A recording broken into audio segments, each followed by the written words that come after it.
Hello, everybody. This is Joseph P. Farrell with news and views from the Nefarium on Thursday, June 30th, 2016. Boy, this is not only the year beyond Thunderdome. As you might expect, the news today is all about the repercussions and aftermath of the Brexit. We're now hearing calls for Nexits, I-exits, Frexits, Checkouts, Departulgals, and the whole thing seems to be unwinding faster than you can count the countries involved in the EU. But here's a very interesting article that appeared, I think, yesterday. Actually, no, pardon me, just earlier today in the United Kingdom's Daily Mail. And I want to read this whole article if my sinuses will cooperate. Again, that's the reason why I'm smoking the cigarettes. I've been sneezing all day. So if I have to excuse myself to sneeze a bit, please excuse me. But anyway, this little article appeared in the Daily Mail, and I want to read the whole thing to you because this is the way that we see politics going in the West right now. The headline of the article is Merkel's Worst Nightmare. Germany calls for a referendum as people want to be freed from the EU. This is by Rebecca Paring. It was published this morning, UK time at 3:09 in the morning. And here's the article. Frauke Petry is calling for a German EU referendum. Far right. Listen to the language in the article now, folks. Far right figures in Alternative for Germany have promised to call their own vote if they clutch power in the country's general election in autumn next year. A party spokesman branded Brussels a bureaucracy monster before adding, quote, next year the Alternative for Deutschland party will enter the German parliament and DEXIT will be on the top of our agenda, unquote. They called the vote a DEXIT as it stands for Deutschland exit from the EU. Euroscepticism has swept across the continent after the people of Britain backed Brexit in the historic EU referendum on June 23rd. Next year, the Alternative for Deutschland will enter the German parliament and DEXIT will be the top of the agenda. AfD chairman Bjorn Höcke said, quote, I know the German people want to be free. Listen to his rhetoric of EU slavery, unquote. George Paderewski of Berlin, AfD, said, quote, the Germans must decide on staying in the EU. The AfD is the only party which speaks out clearly in favor of them deciding, unquote. Party leader Frauke Petry, who caused controversy earlier this year when she called on German police to open fire on illegal immigrants, reacted with delight at Britain's decision to sever ties with Brussels. Let me stop right there. You'll recall that there were, during New Year's celebrations in Cologne, Germany, there were allegations of German women being raped and so on, and the German police did essentially nothing. And in some versions of that story, if I recall correctly, they were even told to kind of stand down. Needless to say, this sparked a furious backlash in Germany against Chancellor Merkel. So I suspect a lot of this is still the feedback from that incident. Let's go on. Frauke Petry said, quote, this is the chance for a new Europe. Listen to her rhetoric. One which maintains partnerships and respects national sovereignties. In other words, this is about the immigration culture issue, all right? This is exactly what it's about. Great Britain's decision to leave the EU, she said, is a signal to the Brussels Politburo and its bureaucratic attachments. If the EU does not finally leave its wrong path, and pardon me, and the quasi-socialist experiment of deeper political integration, more European nations will reclaim their sovereignty the way the British are, unquote. Brexit has fueled a rise in Euroscepticism. The result would be more exits. At the very least, the Brussels bureaucracy must be radically reduced and the centralist regulation craze ended. In other words, the problem with the EU is, as I've been trying to hammer home, is it is not a democratic institution. It is the Brussels bureaucrats that have all the power and are making all the regulatory decisions, bypassing the national legislatures in the rest of Europe. And that, you'll recall, is exactly what the Nazi plan in 1942, drawn up for a European federation, actually called for: a regulatory bureaucracy bypassing national legislatures. So I think that the days of that kind of EU are over, and these parties are going to push a complete overhaul of the European Union's structure. Now, let's go on with what Alternative for Deutschland has said. Quote, "The time is right for a new Europe, a Europe of fatherlands where we peacefully trade with each other, maintain partnerships, and respect the will of national sovereignties. One can only warn the German government not to fill the missing British net contribution with German tax money and thus continue the political fallacy," unquote. However, a chance of a German EU referendum may not be that simple. The experience of Nazi manipulation of plebiscites has left a dent in the trust of Poles on a national scale. The country's post-war constitution currently only allows for referendums if the constitution itself or the territories of the states making up the republic are to be reformed. Alternative for Germany is nonetheless calling for a DEXIT. Ralph Kampwirt of the Initiative and Referendum Institute of Europe said, quote, "Germany is one of the few EU countries with no experience of referenda.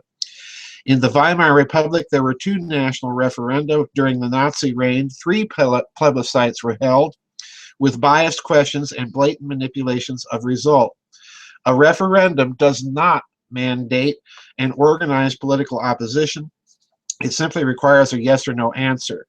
One reason why both Napoleon and Hitler were enamored of them." Frau Merkel and French President Francois Hollande are said to be concerned that Brexit will lead to contagion and populist far-right parties. Now, in other words, if you're in favor of your national culture and in favor of your national sovereignty, as opposed to unelected international bureaucrats, that makes you a far-right populist. Now, folks, nothing illustrates to me the clash in Europe and the lack of touch that the political class in Europe and the West have with the people. This is the problem. And in that vacuum, what we see happening in Europe is also the parties of opposition also have elements that really indeed are ultra far right, and I would go so far as to say neo-fascist.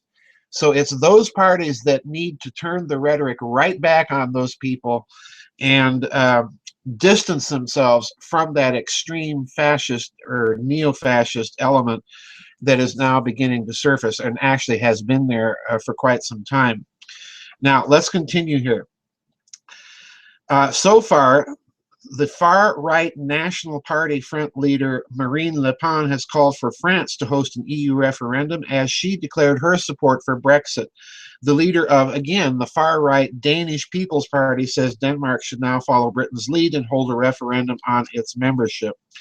Eurosceptic feeling is surging in the Netherlands, with 2/3 of voters rejecting a Ukraine-EU treaty on closer political and economic ties. Anti-EU politician Geert Wilders declared the result the beginning of the end for the Dutch government and the EU. All right, unquote. Now, that's the article. So what do I think is going to happen here? What's the high-octane speculation here? And I've got to have another cigarette, folks. I suspect that, as predicted, this is spreading so fast.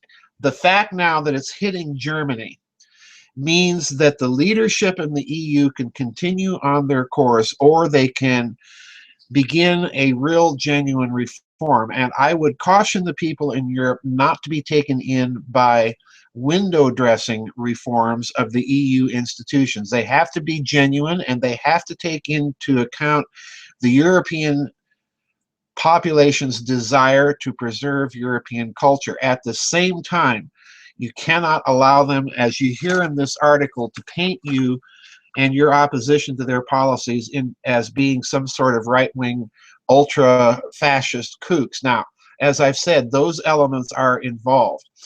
What's happening here, I think, behind the scenes at a deeper level than just the cultural issue, is that in the wake of the Brexit vote, I suspect that already the trade deals are lining up in Great Britain, and that this is quietly and very, in a very hidden way, driving some of the opposition now to the EU, because businessmen and individual countries can deal with changing global circumstances much faster than the EU bureaucracy can. In other words, what is happening now is that the cost of doing business in Europe has been driven up so dramatically by EU bureaucrats and regulations that nothing is getting done, and that the cost of doing business simply is overriding the central mechanism of bureaucrats and regulators in Brussels. This is my ultimate suspicion.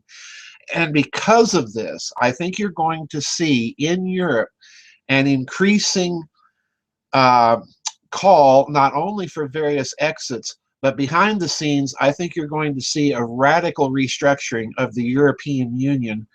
And I think that's going to include some real power to the European Parliament. The bureaucrats are going to try and save this thing any way they can. But in the meantime, the countries of Europe themselves are tired of trying to do business with an asphyxiating regulatory bureaucracy. Britain just freed itself from that. Now, I want to point out something about the Brexit that's very important to take in mind in these considerations.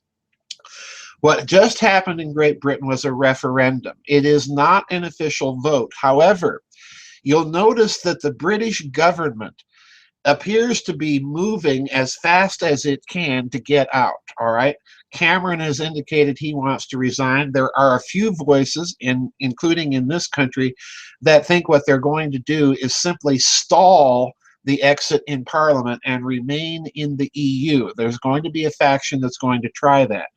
But I really honestly think that this was as much a segment of the British deep state, a segment of the British oligarchy that wants out of the EU as much as the people do, but for entirely different business-related reasons. They want to be able to have the freedom of action to pursue trade deals and diplomacy with China, Russia, and so on, without the cumbersome EU bureaucracy telling them what they can and cannot do in terms of EU regulations. This is, I think, what you're going to see spread to Italy.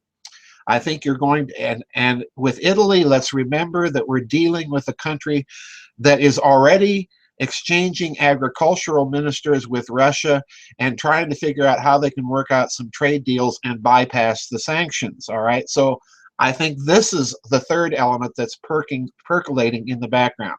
You're going to see the same in France. You're going to see the same in Germany. In Germany, it's going to be interesting because if these nations continue to leave the EU, Germany will pick up the pieces of the EU. I mean, I'm sticking with that prediction. Germany will pick up the pieces of the EU. You'll see a revival in some fashion of the old exchange rate mechanism. You'll see a comeback of the Deutschmark, and you'll have the Netherlands, Denmark, Austria, the Czech Republic involved in an exchange rate mechanism pegged on the Deutschmark. Germany will beef up its defense spending dramatically as a result of all of that. So in other words, watch all these developments, folks. I think that insofar as Germany is concerned, you're going to have to watch the Bundestag next year very, very carefully. This vote will not go away. It will not change unless there are dramatic changes in the policies of the Merkel government and coming out of Brussels. I don't see that happening. These people are living in their own little twilight zone. So the fallout continues, folks. We've got Brexit, FREXIT, Nexit, DEXIT, Czechouts, and Departulgals, everything that you can think of going on in Europe. It will continue. These are not simply populist uprisings, though. This is what I want to clue in here. I think that there's some real business pressure quietly in the background, wanting to be free of that EU bureaucracy, its choking regulations, to be able to do business. And that means, ultimately, folks, guess what? They want to be free of the dictates of Washington, D.C.